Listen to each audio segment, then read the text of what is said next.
speak into it. Like this? Yes. Good afternoon, everyone. How we like this weather? Good weather. Thank Alex.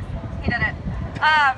So, in case you didn't know, oh, by the way, I'm Amy Titleman. I'm with For Ohio's Future. We are an organization that has had the privilege to work with most of these organizations here at this event and who have been doing healthcare activities for the last several months.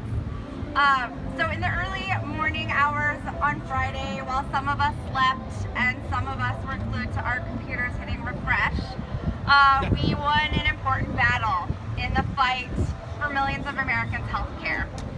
The Senate Republicans' latest attempt to repeal the Affordable Care Act, the skinny repeal, failed.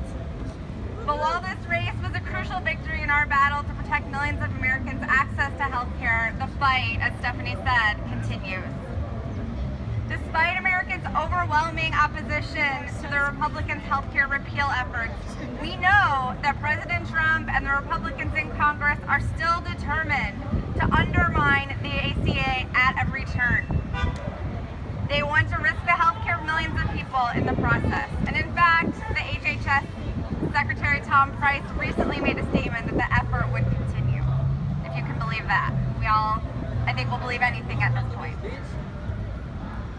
We must hold Senator Portman accountable. The Senate Republican skinny repeal plan may have failed, but Rob Portman voted in favor of the bill. Make no mistake, his vote was a vote to strip health care away from millions of Americans, including hundreds of thousands of Ohioans here in our state.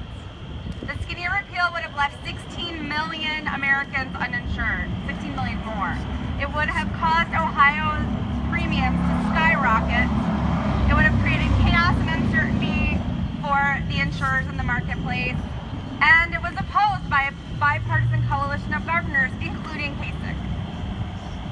We need to tell Portman and continue to tell Portman that Ohioans will not forget. We all know that this repeal could still come back like a zombie, like it's been coming back to haunt us. But even if it's truly, truly dead, it's not going to be the end of this war. The Republicans are invested in cutting programs and cutting services to the Americans who need it most, and they want to do that to transfer wealth to the wealthiest among us.